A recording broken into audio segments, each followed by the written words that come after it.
I don't see anyone yet.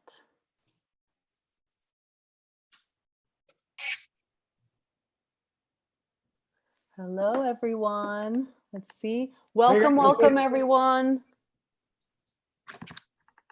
Gonna give it like 1 minute to let everybody log in. But for those of you who are here already, thank you for being here tonight and welcome to our international open house. Very excited to be here.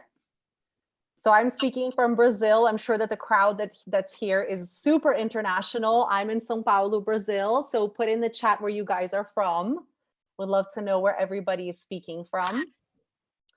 And give it another few seconds. So we're going to ask you guys. There is someone from Portugal. Oh, it's late there. Peru, Colombia. De Mexico, Brooklyn, Santiago. Panama. Panama, Frank.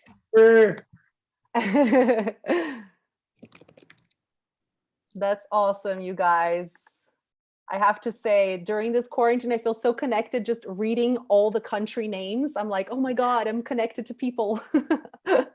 So welcome, everyone. I'm going to ask you guys a quick favor before we get started, is that if you could keep your cameras off and your microphones on mute, like this, we can ensure that we have the best possible connection since we have a few people connected today and guests and stuff. São Paulo, let me see. And yeah, it's midnight in Portugal. Yeah, so thank you so much for being here. So because of you, Madalena, I'm going to get started since it's midnight. We don't want to keep you guys up too late. So welcome everyone to our international open house. Like I said, we're so excited to be here. Everyone who's here is like super, super passionate about talking about the school and promoting the school. So we're really, really happy to be here. I'm going to start talking just a little bit about the school. So M.AD School was founded in 1994 by Ron and Pippa Seacrest, for those of you who don't know. So why did they do it? They both worked in advertising, but they felt that the industry sort of couldn't get to people with great talent. And they really wanted to build a school that, quote, they wish they had gone to, unquote. So this was really founded sort of on the school of their dreams and what they wanted to have attended as students. So it all started in Miami. That was the first original location. And now there's 16 locations across the globe. But tonight we're going to focus, as you guys probably saw from the registration page, that we're taking sort of a representation of 5 of our best schools, which is Mexico, Buenos Aires, São Paulo, Rio de Janeiro, and Punta Cana. I also wanted to highlight that in every city and all around the globe, we have exclusive and amazing partnerships with the best creative minds, whether it's for awards or for internships or quarters away. So we have Droga 5, Facebook, Wonderman Thompson, Spotify, amongst so many other examples. I could go on and on. And M.AD School is currently the most awarded school in the world. It won School of the Year at Cannes Festival. So yeah, lots of accolades on that end for sure. Now for some practical information, this call is going to be in English, but we do have people from the 5 schools that I mentioned. So Buenos Aires, Mexico City, Punta Cana, Rio, and São Paulo here in the call. I'm going to introduce them in just a second. And if you guys have any like specific questions about each school, you could definitely send them a direct message in the chat. And so if you have like, you know, when do I apply or what courses do you have in your school, they can already answer your questions directly. If you have any other questions that are specific for the guests, I'll try to get to them as much as time allows it. But like I said, if you have like very specific questions, these guys are here to answer all of your questions. So let's start by introducing them. Let's start with Bernardo from Buenos Aires. Hey, how are you? ¿Cómo les va? ¿Todo bien? So happy to be here and happy to answer all the questions. But as Paula requested, I'm gonna turn off my camera so you know we have good signal from the speakers and the guests. Thank you for being here, Frank, Julia, Paula. Thank you so much, Bernardo. And then next is Ricardo from Mexico. Hola a todos, ¿cómo están? Muchas gracias por acompañarnos. Muchas gracias, Paula, por ayudarnos de host en los eventos, de hostes. Daniel, Frank, Julia, muchas gracias por estar con nosotros. Y a todos, bienvenidos. Van a ver cosas muy, muy impresionantes. Awesome, thank you. Jose Guillermo, or JG, from Punta Cana. Hey guys, ¿cómo están? Hey Frank and Julia. Hi guys. What's up? What's up? Here I am from sunny and beautiful Punta Cana, ready to welcome you and answer any questions. So here I am. And wearing the hat with the new logo. Yeah, Miami Ad School's new logo.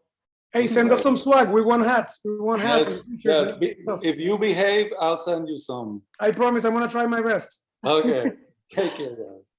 And then last but definitely not least, we have Danielle from Rio, from beautiful Rio. Hi, Danielle. Hello, Paula. Hi, everyone. Good night. I am from Miami School, Rio, and it's a pleasure to be here with this amazing people in this new kind of event, because for me it's the first time in an international Miami event. So I want to thank you everyone for the opportunity to be here. Awesome. So yeah, you guys, these are the guys that they're the best people you can talk to get to know the school if you have any specific questions. So just go ahead and message them in the chat. All right, so to get to the theme of the night, our talk today is about how Miami Ad School can help you land the creative job of your dreams and start an international career after graduation. And we're very lucky to have two graduates tonight who have had great careers so far. And on top of that, I know them personally. They're awesome people. And today they're here to share sort of their best tips and a little bit about their experience. So I really want to give a super, super warm welcome to Frank and Julia, who are here. Welcome, Frank. Hello. Welcome, Hey, Julia. everyone. Hello. Thank you guys for having us. Thank you, Paula, for Yes. and thank you to everyone, you know, Jose Guillermo, Ricardo, everyone who invited us, you know, Daniel, etc. Because, you know, it's for us, it's always a pleasure to, you know, like come back. For us, Miami Ad School will always be home. And you know, like it's always a pleasure just to talk to you guys. For sure. I have so much fun in these talks. So yeah, I'm loving it. So one of the things that we're going to focus on in the talk with you guys is like, if you want to land your dream job to start an international career, one of the ways to get there is to win awards while you're still at school. So we have the portfolio program at the Miami Ad School. And for those of you who don't know, because I don't know if everyone is super familiar with the program, but it's 2 years. It's a 2-year program. And you have classes where you work on briefs from award shows, coached by teachers from all around the world. And if your work is selected by the teachers, the school sponsors the entry. So that's the theme of what we're going to cover. But before we go there, I want to ask you guys so everyone kind of gets to know you a little bit more. If you guys can briefly introduce yourselves and talk for a few minutes about sort of a piece of work that stands out to you, something that you guys are really proud of or really reflects who you guys are. So people who are here in the talk can get to know you guys a little bit better. And I'm going to put your portfolio in the chat for those of you who want to see at home. Julia, you go first. No, go ahead. You take it. Okay. Hey guys, I'm Frank. I'm Julia's partner. I am the copywriter. She's the art director. Even though back when we met, we were both art directors, you know, in Miami Ad School. And that's something, you know, that school was pretty flexible too, you know, like we started working together, you know, like, and just doing our own thing. That's our book there in the chat. We met, how many years ago, Julia? I think it was 2012. 8 years ago, something like that. 8 years ago when I'm from Panama. At some point of my 7-year banking career, I decided I didn't want to be a banker anymore. So I quit my career. I moved countries. I joined Miami Ad School. I had no idea what I was going to do with my life. I just knew that I wanted to get paid for saying really bad jokes. And, you know, like I've always enjoyed really stupid humor. And I said, I want to make a living out of, like just being stupid.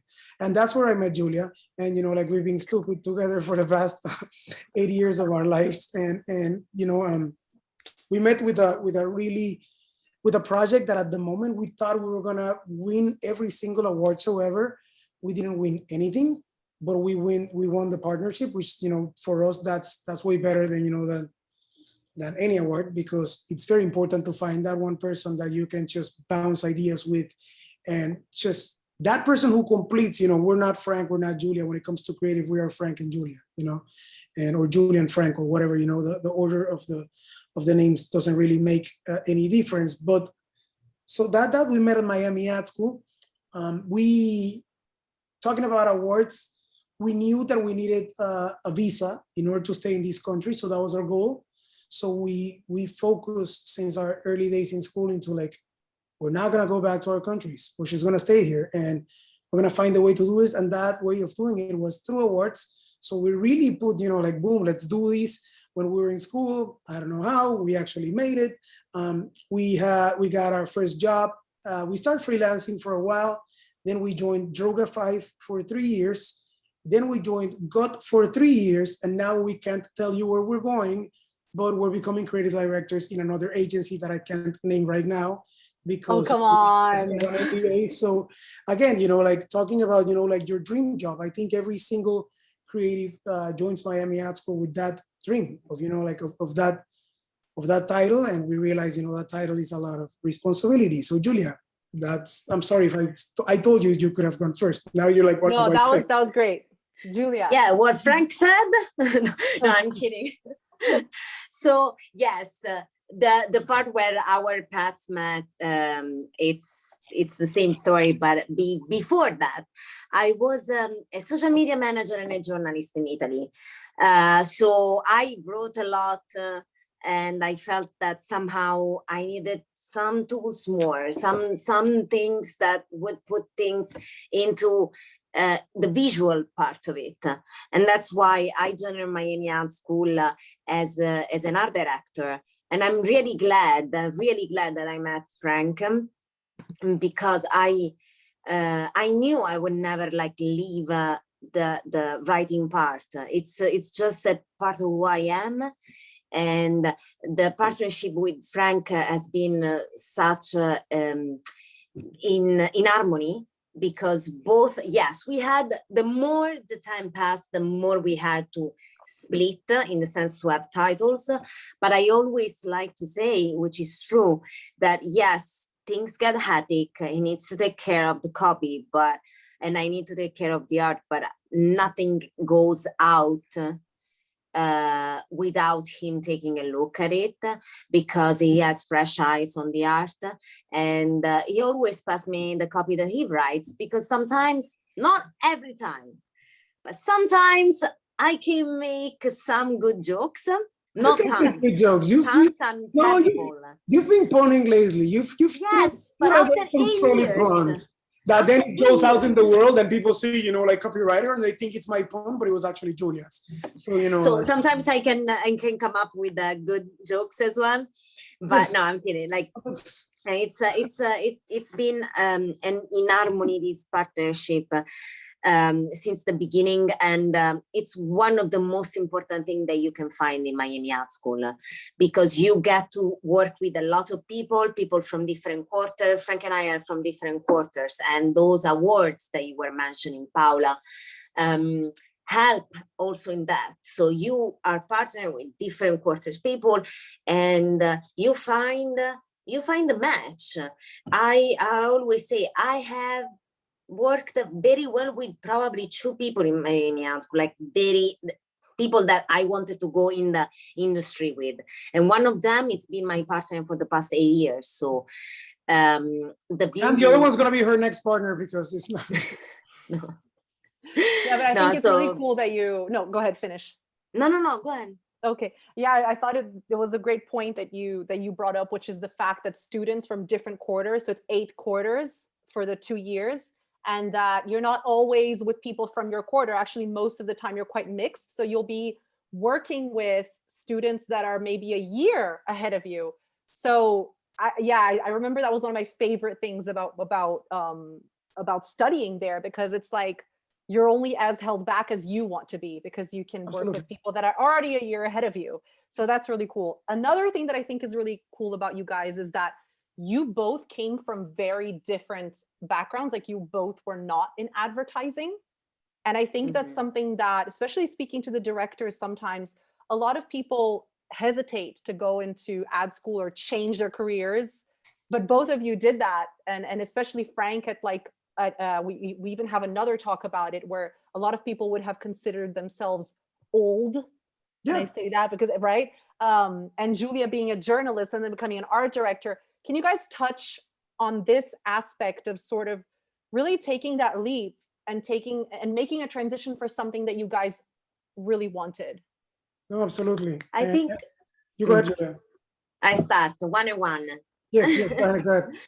No, for me, I don't know, maybe because I was younger than you, Frank. I have no idea. Like when I look back now, I'm like, you were reckless.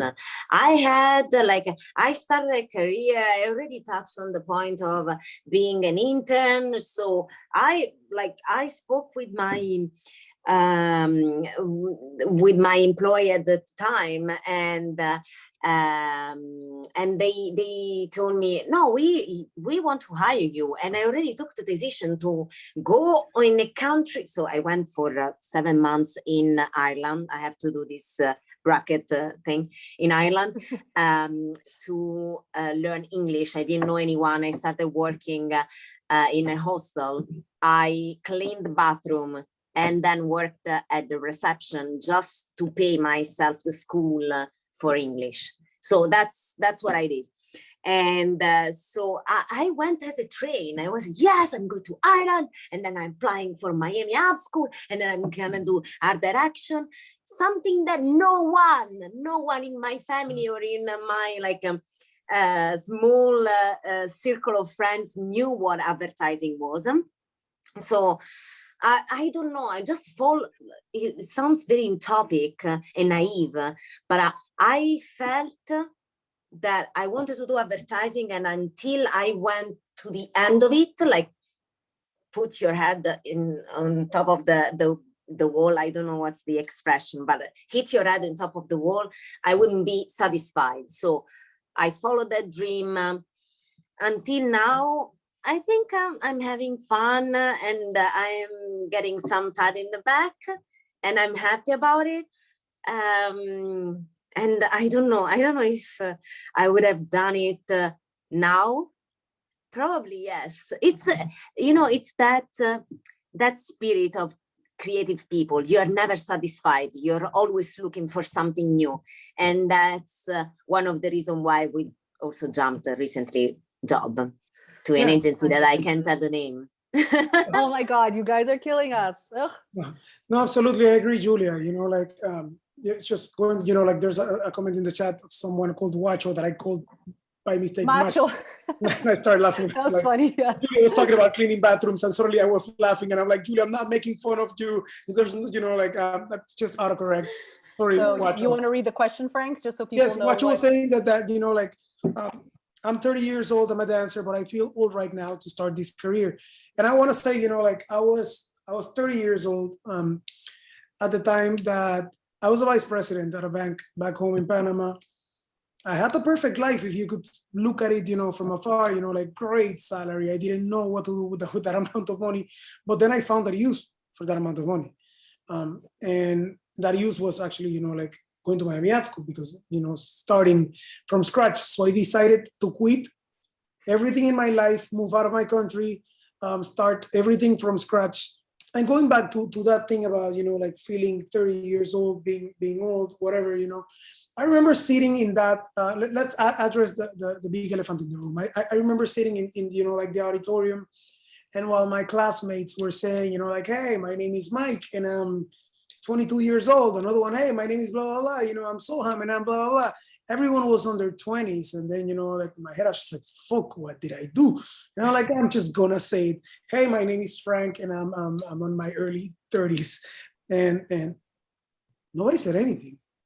It was cool. She's like, okay, I think when you walk into those doors of Miami Ad School, there's no age. I think like we were all the same age, which is a bunch of crazy people with crazy dreams, like that came to this incubator to start, like reset our lives. So if you were 40, if you were like 22, who cares? We were all resetting our lives. So even though I was 30, like I was dressed up like probably like a 16-year older and acting like an 8, and I still do that. Then No, Frank and I have like an age difference, but you can't really tell. And even when we concert, sometimes I feel Frank is the younger, and I am the one that says, no, maybe we should do this. So the age doesn't really matter, I would say. And yeah, and I think there's something, I don't know if I think it might have been you, Frank, or someone that was in a similar situation that they said like, don't like, you need to be happy in your life, right? You just gotta, like, at the end of the day, that's what it comes down to. So if that's the dream that person wants to follow, I just feel like every year you're gonna get older, so might as well start now. You know what I mean? Yeah. Like I had this experience because I did digital photography and video at Miami Ad School, and I remember, unlike you guys from art direction, copyright, we couldn't start every quarter. There was a specific quarter that we had to start. So I had to wait almost a year to start. And I remember being here in Brazil, like, oh my God, I want to go. And I had to wait until September 2012. And yeah, it was awesome. Absolutely, and I wanted to add to that thing about, like the age again, it's worth it, because yes, I once, like wrote on LinkedIn about this, and my post started influencer.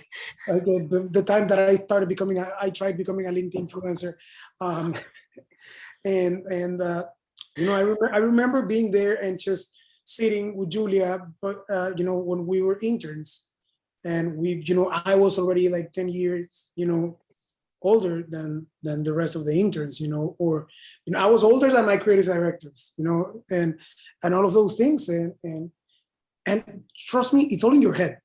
It really is, because it's not like the industry is going to put, of course there's going to be a bunch of idiots along the way, but that exists everywhere. And like Very true. Idiots are everywhere. So, but most of the trouble is, like it's your own head telling you, I'm too old. It's just, yes. And imagine if you are too old right now to start your dream job, how old are you going to be if you postpone it for 10 years more? You're going to be even older. I think everyone deserves to have the career they love. 100%. So now Daniel from the Rio School, actually, he really wants to ask you guys a question. So he's already there on camera. Go ahead, Daniel. Hi, everyone. My first question is, I don't know if I heard as well what did you said, but did you leave VP position at a bank? Yes. Who does that? An idiot like me. People who go to Miami Ad School. Yeah, no. To be honest, and when I say idiot, I don't say it in a bad way. I'm saying, I think we all need to be idiots, because like we need to make decisions that for most people are not gonna make sense. It's not an easy decision, because I can imagine that you drop a position, a wealth position, isn't it? Yeah. It was crazy, man. Like when I told my friends, all my friends were like, "You're dumb. You're an idiot." And now they're like, "Oh, you're doing good in life again. I respect you again." So again, like you need to know that you're putting yourself in an uncomfortable situation in the eyes of other people. But to me, it was never uncomfortable. The moment that I met Julia, we started working. She was like, "This is what I wanted to do." So again, like it's like you're giving yourself the chance of just going back and almost like Photoshop those things that you should have done from day one. So wow, that's such an art director reference. Sorry. Sorry, Julia. Sometimes I get confused who I am.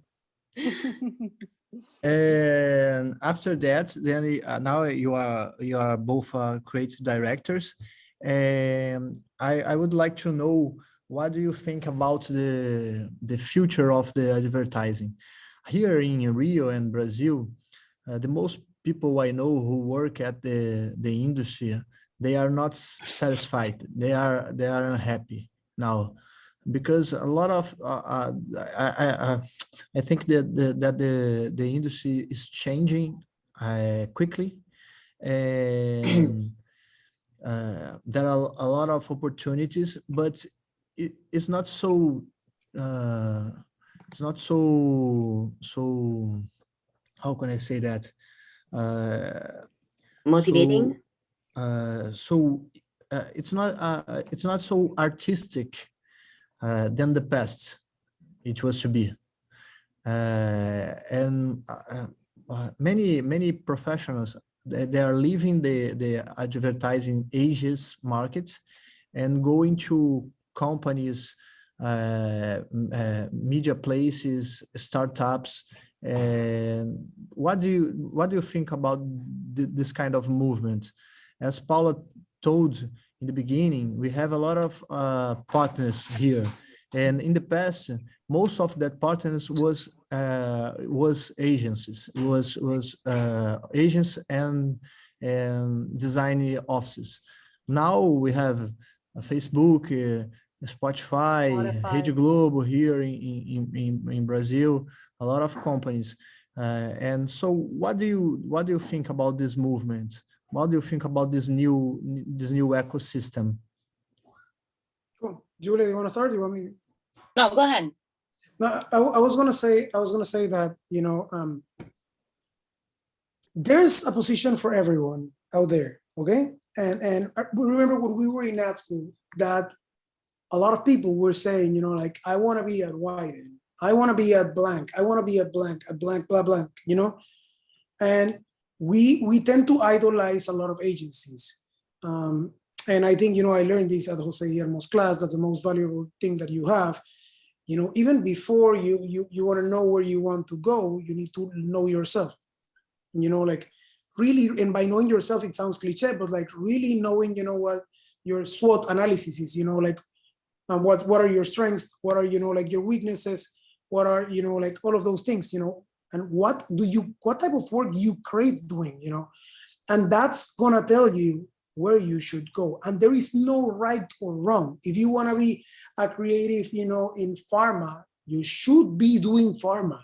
If you want to, like if you want to go client side, you should go client side, because as long as you follow what makes you happy and what the definition of creativity. Julia, you're showing us your finger. I like it. Sorry, guys. I'm trying to reply. I am through my phone. I'm trying to reply. Oh, yeah, I'm so sorry. Thank you, Frank, making notice everything. Thank you. Much love. I thought you wanted to like shut me down. No, I just want to say just like very quickly, that the definition of creative, what creative means, is very different from person to person, and you just need to find, what's your habitat. Like it could be Facebook, it could be Drogafy, it could be God, but it could also be, like something completely different, like and like working on the client side, and the beautiful thing is, like Miami Ad School, you should actually, like, you go there and you take this learning that you take from the school and you apply it to then whatever you want to do, And again, in your life, again, like always renewing yourself, like seeing, am I still doing the type of work that I want to be making? Is it time for me to make a move? Is it time for me to learn something new? Yeah, and to add to what Frank said, there are a couple of things that I want to highlight. Having a book that represents the type of work that you want to do, it's very important, because it's gonna get you to the next gig or the gig that you really want. And I think following an agency, it's not always the right move. I understood it on like late, because we interviewed with a lot of places before landing in Droga5, and I thought it was a failure when those agencies didn't want to hire me. And it was just like, thanks God, because I wouldn't end up in a place that wasn't for me. So that's very important. And that's to the point, like make a move reflecting what you want to do. Do you want to do more design on the client side? Man, Spotify, it's doing an amazing job about that. And maybe you want to do just that. Or maybe you want to do more films. And so you go to Apple, that is much more design and film oriented, where there is a narrative. It really depends. There are so many options out there.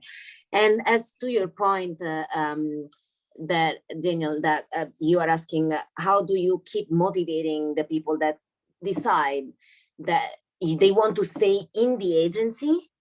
And sometimes things are changing. They are not that, the briefs are not that, you know, they don't push you enough, you don't feel you are creative. That was actually one of the points that Jasper was putting in the chat. I think the more you grow, the more there are so many new trends happening that you won't understand 100%. And I see it on myself, like for me, TikTok, it's a word that I'm discovering. I think the key in that is knowing that the advertising communication will change, and we still need to have fun in the change. Even if you don't feel comfortable, it's fine, still have fun. We did a project recently on TikTok and I was terrified because I didn't know what TikTok was about and blah, blah. And I was like, okay, worst case scenario, I'm working with someone that knows TikTok. This is just an example, but TikTok, let's have fun, let's go with it. And I think we need to understand that advertising cannot just be stunt that we love or film that we love. It needs to be something else. It has different shapes. So let's have fun with it. No, I agree. And to Jasper's question too, I want to add, you know, that sometimes we fall out of love with our jobs. Sometimes we fall out of love with our career. Remix, no, it happens, you know, like on, you know, like in relationships, it happens in life. Maybe you love tennis and, you know, at some point you're like, I don't like tennis anymore. You do love the things you love, you do love them. I think sometimes you need to take a step back, you know, and for example, if you're doing a lot of like day-to-day work, you know, like a lot of, you know, retail, the sandwich for $3.99, whatever of those things, you need to start. If at your office, that's the only type of work you are getting, you need to do a couple of things. The first thing, start changing that by reading news again, you know, going back to Adweek, going back to you know, Ad, all of those things. Second, if you can't do creative work at your agency, besides, you know, like the everyday stuff, you need to start coming up with proactive ideas, you know, and presenting them first.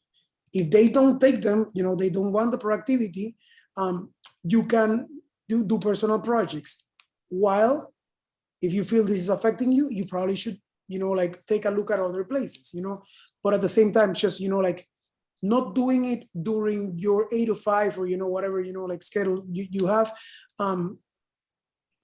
you can still do it in your life. Creativity can always still be a part of your life. So, you know, like you need to just always keep it alive. And we all burned out. It's okay. It's okay to burn out. It's okay to take a step back and say, I need to recharge. Mm-hmm. It's okay. Absolutely. Hope that answers the question. Thank you, guys. Sorry about my rusty English because I'm not practicing a lot. We understood each other. Yeah, it was clear. Thank you. And talking about that, there was another question. Paula. I was just going to say that's the perfect segue. Thank you, Danielle, because we just got a question saying, Maria Magdalena saying, can you guys talk about being in a country that doesn't speak your first language? And if you had any barriers with that, especially when it comes to copywriting. So take it away, guys. Julia, I want to start with this one, okay? Yeah, I think you should. Okay. Absolutely. You know, like I was born in Panama. I lived my whole life in Panama. So my brain, mi cerebro, you know, like when I moved here, like it thought in Spanish. So in my head, I was translating things. when I started at Droga, you know, like at the beginning, you know, like people were correcting my copy all the time. And until I, you know, like I said, you know, like this is the fact that English is not my first language is not an excuse for me to not be as good as a, you know, like as a native English speaker. And again, don't get me wrong, I was putting a lot of pressure on myself because it's not my fault not being a native English speaker, but I can sit down and just be sad about it and be insecure about it, or I can just, you know, like fill myself with confidence because of really putting my 100%, you know, like on absorbing everything like a sponge, you know, from TV shows to books to, you know, like my coworkers when they present ideas, when they write, start seeing, you know, like, oh my God, you know, like their lines are way shorter than mine. I am taking 3 paragraphs to explain something that I could have said in a sentence, you know, just being economic with the words. And again, you know, like copywriting is not about grammar. Of course, with time, you're going to, I start becoming a pain in the ass with that, you know, especially with commas. I love, you know, like trying to use punctuation marks where they go, bless you, because at the end of the day, the punctuation mark can totally change the meaning in the sentence. So I really, really, really pay a lot of attention to things like that. But, you know, again, you just need to do that as you're enjoying it, because you want to become a better writer because you enjoy it, you know, like, again, enjoying it is always, you know, like that motor that's gonna like drive you, you know, forward to want to learn more. So yes, you start the learning of your career at Miami Ad School, but you will still continue learning every day with the stuff, you know, in the same way, because, you know, in Miami Ad School, we also learned a lot from, you know, our classmates. So at the moment that you go out there in the world and you start that job, you know, like when you see someone who's a better writer than you, you have 2 options. You can say, oh my God, you know, like that girl is such an amazing writer. She's way better than me. I suck. That's option number 1. Option number 2 is she's amazing. How can I learn from her? You know, like this is not, even though advertising is a very competitive industry, you know, like you shouldn't drive your career competing against no one but yourself. So it's just, you know, like everyone that you see surrounding you that you think who's better than you should be looking at them and trying to become a little bit more like them in those things that you admire from them. Yeah, I mean, what can I add? It was beautiful. No, from me looking at Frank, what I learned, because of course, copywriting was not my first path, but I had to learn how to present. And so I was looking at Frank saying, I suck, because usually those 2 things live at the same time. I feel like I suck. How can I present? And then the other feeling were like, okay, what can I learn? The most important thing that I learned from Frank, and therefore from the people that he learned from, is that we are all telling stories. So it doesn't matter if you don't, in my case, if you don't center the perfect word, you need to tell a story. So the simplest, the most clear, the most engaging, that it comes like moving your hands or changing the tone of your voice. There are so many things that bring the story to life. So the thing that I learned is that one word is not a barrier. What you have to believe is the story that you are telling. So stop like putting pressure on yourself. I cannot be that presenter. I cannot be that person. Yes, because you are not. Just be yourself. That tell the story that you know, because it's your idea, and you will succeed. I agree. That's beautiful, Julia. And one thing, let's remember something. Where, you know, like, unless your dream is to become a copy editor. Oh, yeah. That's a completely different thing. And again, yes, we should all aim to write, you know, like copy that should not be revised. That's the goal. then the goal is also that when someone sees your work, they're like, oh, that was written by blah, blah, blah. It sounds like blah, blah, blah. So more important than the language itself, which the language is just a vehicle, you know, like it's, the language is not copywriting. Not everyone who speaks and writes perfect English is a great writer. You know, it depends on having a tone of voice. So for me, that's more important. The other will come with just, you know, like practice and practice Experience, and having, you know, your eyes open. But the most important thing is developing your own voice as a writer and as an art director. That's beautiful, you guys. And that totally takes me to my next question, because I wanted to circle back to awards a little bit and to kind of ask you guys how the award process was for you guys at school, because you mentioned it briefly, but I think it's interesting for people to kind of know how intense that process actually is when you're at Miami Ad School and you're competing on lots of different briefs at the same time. But at the same time, I remember it being such a good time where everyone was creating so much good work. And I feel like you guys have a very strong identity. You know, you were speaking of identities and things. So can you guys tell me about this award process, how it was in school and everything? And did you guys feel like it helped you find your identity as creative partners in a way? Or, so yeah, that's it. Go ahead. I'll start, Frank, but I Yeah, think you're gonna have more things to say. I think awards were the fundamental of our partnership, like 100%, because they shaped us on way to think. The way to think was this: our idea needs to be told in one line, like the New York Times is writing about our idea, like we are sending to publication and we need to fit this line inside the subject of the email. Like I'm telling this to my mom, that is not going to open the article on Adweek. She just needs to get that headline. And that brought us to understand that PR work is what we wanted to do, what our brains were just like working. And that brought to us, it's a chain, that brought to us to winning awards, getting publication, getting one visa. That brought to us to go to interviews and getting interviews in places that did media work, like Droga 5. And and when we open our portfolio, people knew our project, even if those were student pieces, because when people are going to portfolio reviews, they are looking for kind of the profiles, you know, so they already knew our work. And that brought us to just presenting idea on a Google Doc with like the first round, it's Google Doc, one line idea, and then the paragraph. And that's how we have been working since then.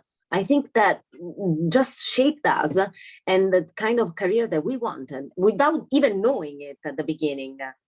No, absolutely. And I agree, Julia. I agree that, you know, like the school taught us, you know, like how the school and the visa process taught us that we needed those awards. The and visa process. The visa process, you know, like that we wouldn't have met if we wouldn't have gone to Miami Ad School, but it taught us, you know, that we needed those publications. And again, there's two different things, publications and awards. But to be honest, one is not that different from the other. What wins awards? Hey, Hatem, you know about visa processes, yes. You know, like what wins an award? Something that's unique, that has never been done before, and that you can describe in one sentence. If you can't describe the idea in one sentence, you know, like people are not gonna get it. Like really, we were aiming for like really simple concepts that have never been done before, but it was the most obvious thing. We were always looking for the most obvious thing that was never been done before. And you know, so, and that shaped our brain from another thing.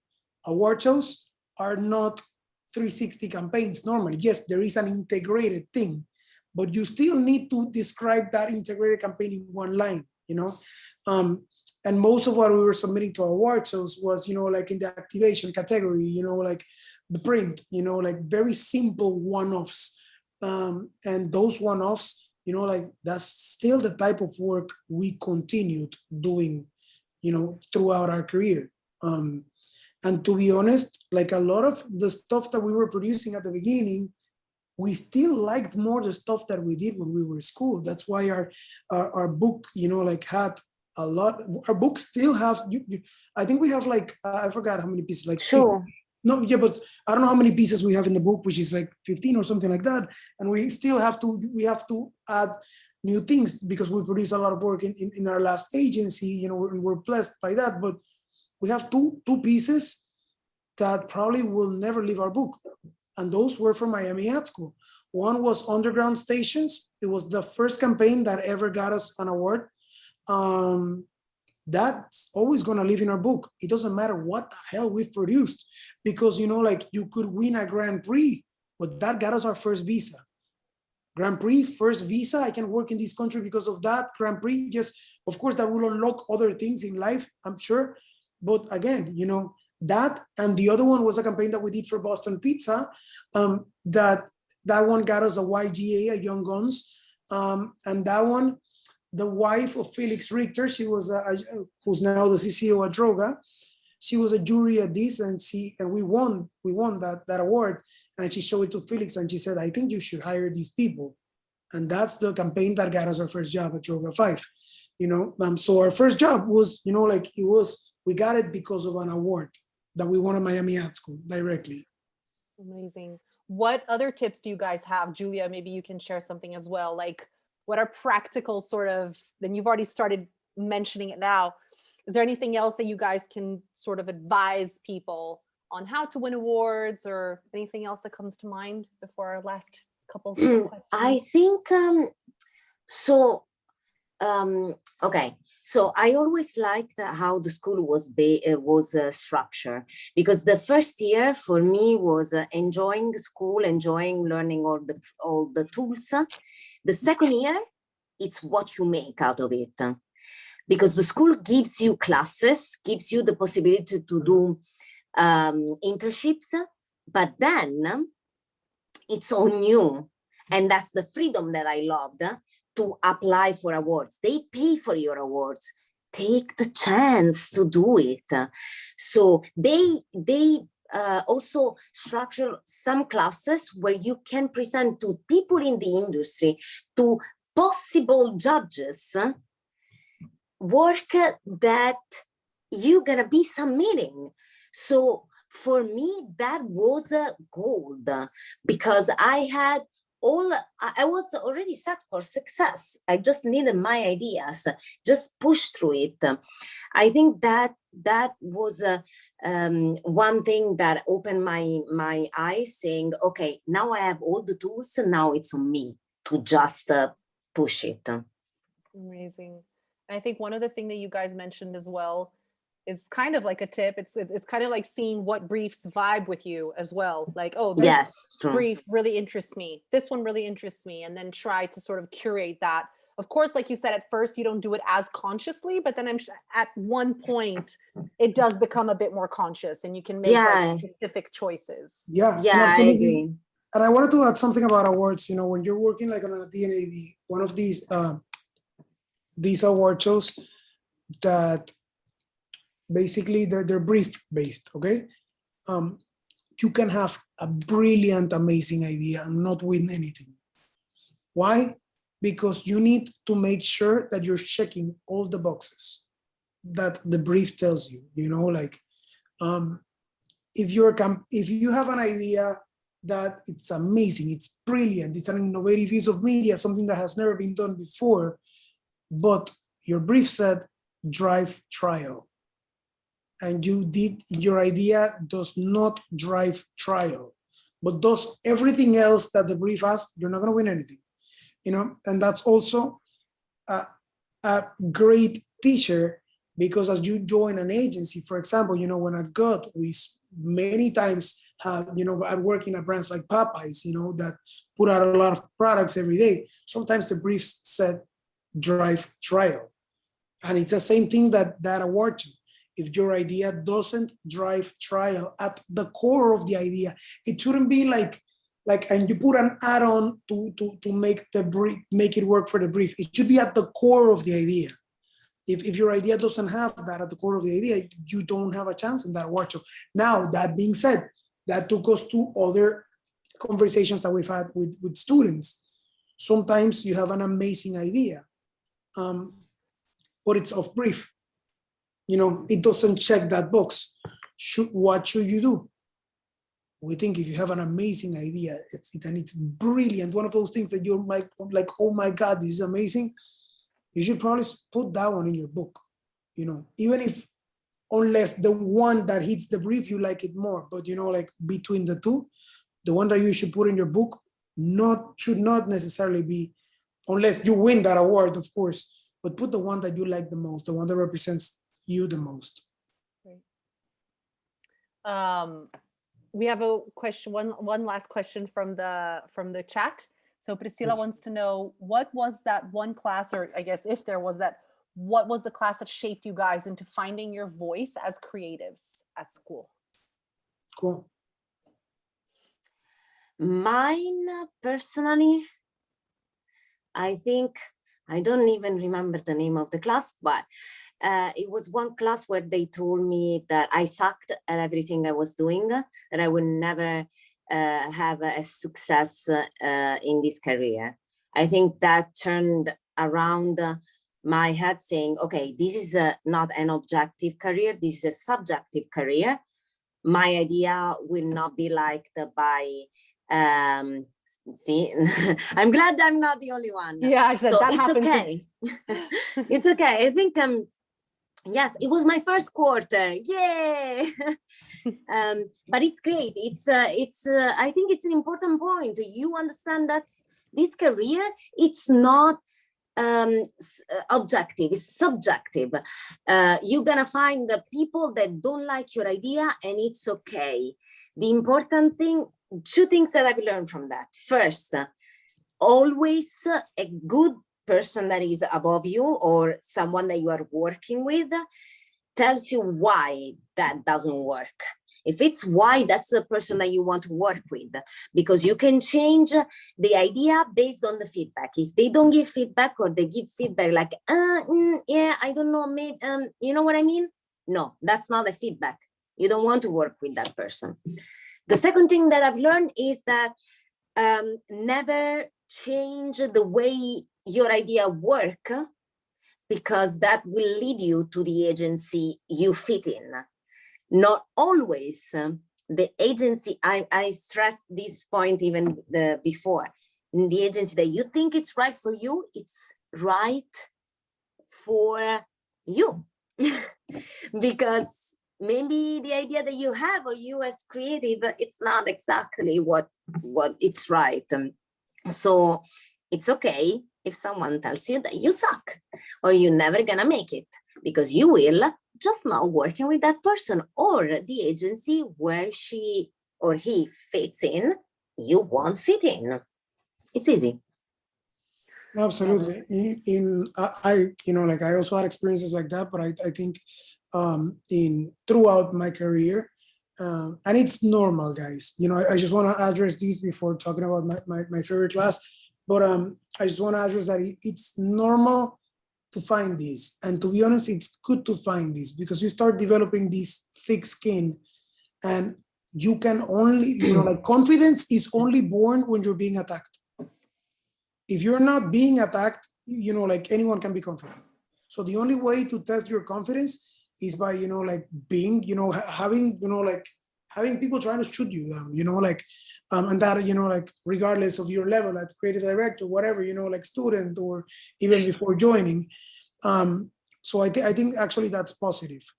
And talking about my favorite class, it was, you know, Jose Guillermo is in this call. We had a class called The Brand Called You. And Jose Guillermo was completely the opposite of, you know, like someone who told me that basically because of being me, I was never going to get a job.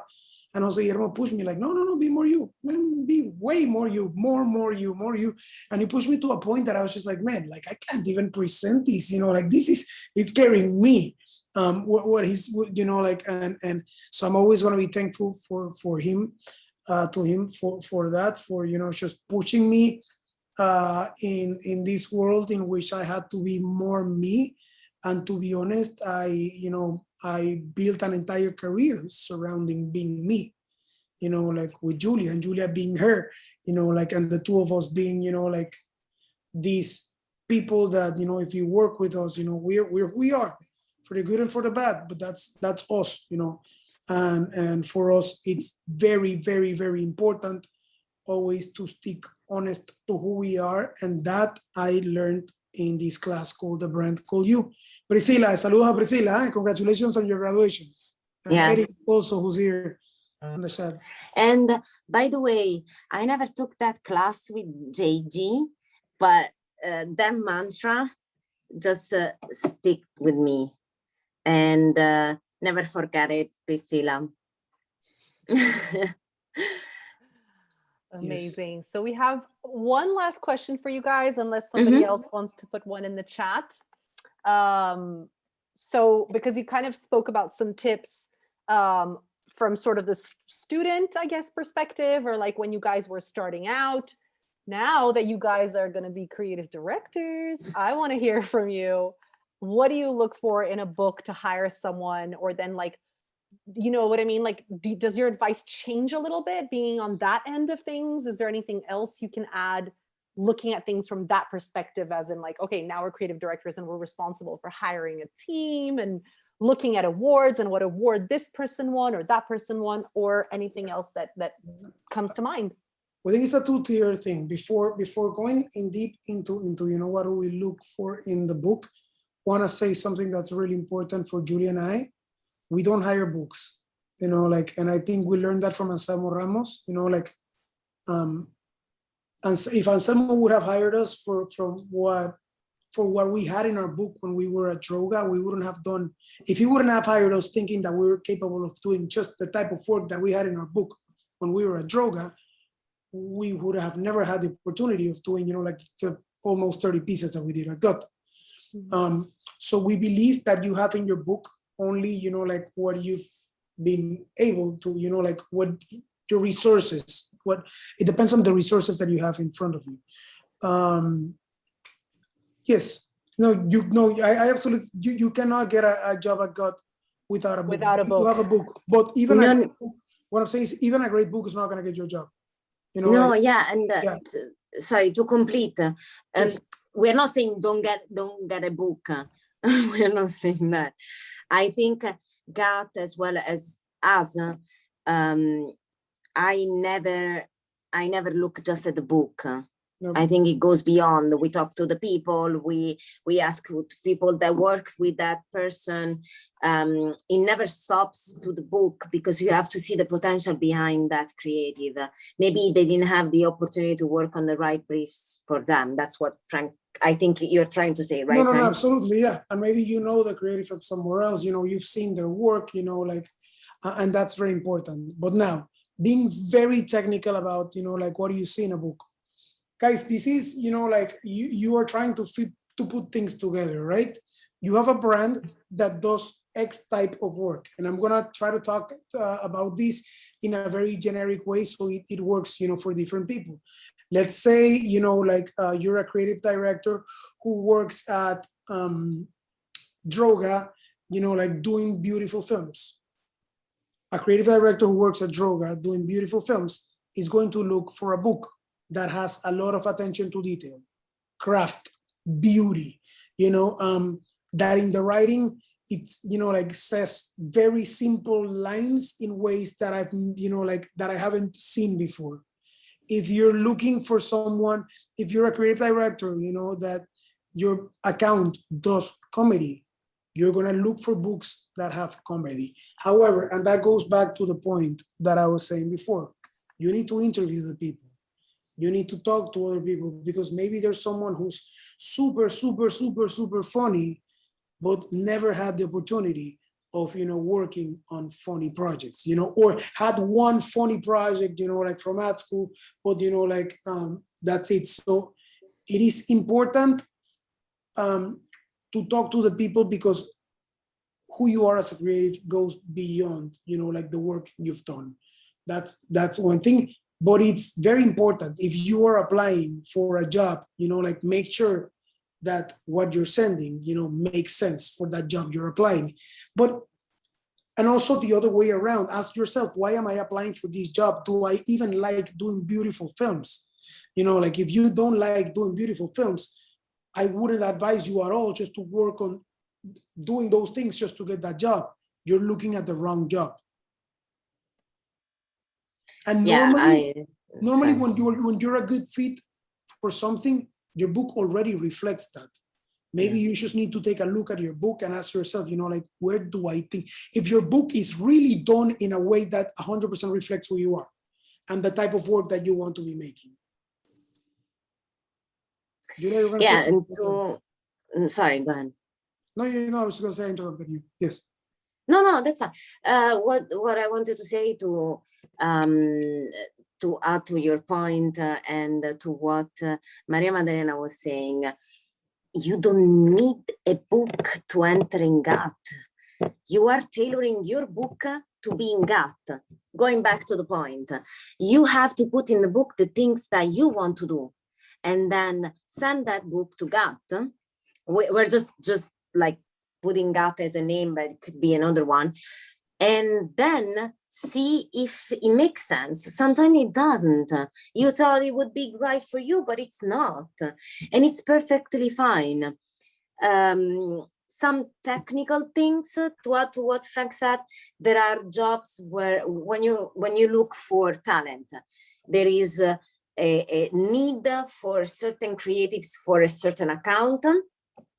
And also, I'm noticing now that I look in books for something that also represents a bit myself. Like a small example, if I see a book without any awards and any publication, I start thinking, what if I put too much pressure on the person that I work with if I hire him or her? Because I do want awards. And what if this person doesn't want it? Like working on awards, there is a lot of stress. There is the case study, there is the this and this and this. So what if that's not what she or he wants? So in books, I look something that also I can see a bit of myself in that, because I know we're gonna get along. And then I talk to that person, to Frank's point, never hire a person. Talk to that person to get the feeling. Maybe she or he doesn't have awards because they didn't have the chance to apply for awards. Maybe they really want to, or exactly. Or they can honestly say, like, listen, for me, awards are not that important and I want to work on whatever. And then who knows? Yeah. And you notice maybe because they have you look at all the pieces and you're like, fork, these must have win D&D, why they didn't. So that's these are some small things that really help you to find the right fit. And for you guys listening, find the right fit in us, because maybe two stupid idiots that think 15 years old are not the right creative directors for you. Trust me, we are very stupid. One thing, guys, I'm really bad with metaphors. I'm gonna try one here. So I probably this is not gonna make any sense. I apologize in advance. Try to see as imagine, you're applying for a position as a DJ on a very specific niche club, and they ask you for your playlist. You're gonna put the playlist of a play. You're gonna put in your show the playlist of the music that you love to play. But if you start, trying to, let's say, overthinking, it's a black metal, club, and you're gonna start doing a playlist, putting a bunch of black metal songs, you're not gonna be happy if you actually enjoy reggaeton. So what I'm saying with this is, yes, the book matters, but it should represent who you are. So I don't know. Okay. Yes. No, Frank is good at puns, but bad at metaphors. This was not that bad, but it was a very long shot. Yeah, I got it. I was very nervous about putting it out there. Yeah, and I think it's really cool that my partner hates my metaphors. She puts me down. And I think it's really cool that, at least also from my experience, I can say it was a great metaphor. I love Thank you it. very much, Julia. Two people like my metaphor, you know, Paula is okay. Because with I it. didn't drop any puns. Yes, If not, thank you for your support with my Because metaphor. because it's represent really great what we can show with our portfolio. You can play advertising in many different rhythms. So you can Absolutely. have a rock and roll portfolio, or electronic portfolio, or a more classical or jazz music portfolio. You know, I believe that's the mix. It's interesting when you have also the awards, the international awards, some the most important ones with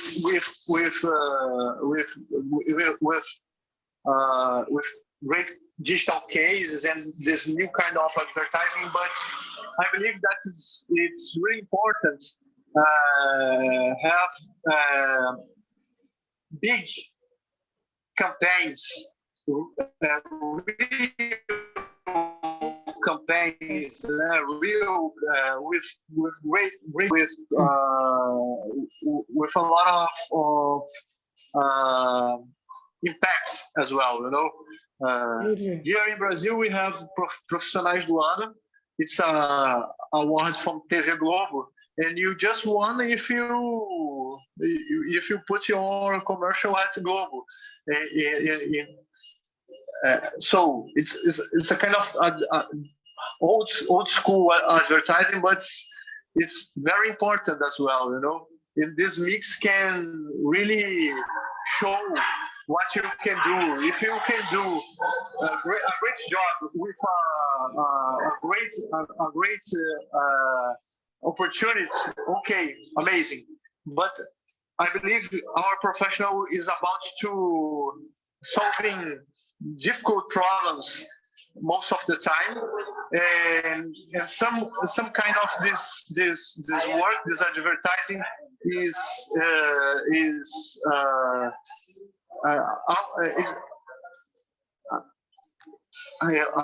it's hard to me to say that, but it's sometimes it's not so funny, you know. It's difficult, and you have to work on campaigns, just intelligent campaigns or claims or slogans that could explain the brand or the situation in a simple way, you know. So I don't know if we are finishing, but I would like to ask a final question. Go ahead. Can I? To Yeah, Julia. go ahead. To Julia. Julia, what do you think about the future of advertising with this data issues and this kind of cross information channels? What do you think? What do you think about this scenario? And and what do you think? What's going to change in the next years with the 5G? Damn, you decided to ask me the most complicated question. No, I'm kidding. Thank you for the question. So I think the more the pandemic taught us something, that digital, we already felt it, but now it's clear, digital is going to be our word. We always, I think ideas will move forward in that direction. We're going to see much more stunt happening online. I think that will also, we were talking about today, me and Frank, I think that will also impact the way we think about ideas. There's always going to be a video component to go online and go around the world. So even if you do a stunt, video component. I think digital is going to be the future of advertising, from apps, from, especially because internet is going to be faster. I think more is going to happen in these are occasions where you can make stunts. So what is going to happen in Zoom? I think games are going to be a big part of it. I don't understand video games, but you know, we have to adapt to that. And we did it. Like we are not gamers, and we did activation in the Twitch world. The Twitch, it's by the way, now it's not just for gamers. New things are happening. So I think we have to digitalize every single idea. Films, I think also, since the span time, it's very attention time. It's very short, funny. It's what will win over long films. Personally, because you have 30 seconds, catch attention, funny joke, and you're out. Longer films, I find myself sometimes that I'm like, okay, to watch a longer film, I watch an episode on Hulu. But it might be just me. This is subjective, right? Perfect. That's it. Thank you. Thank you.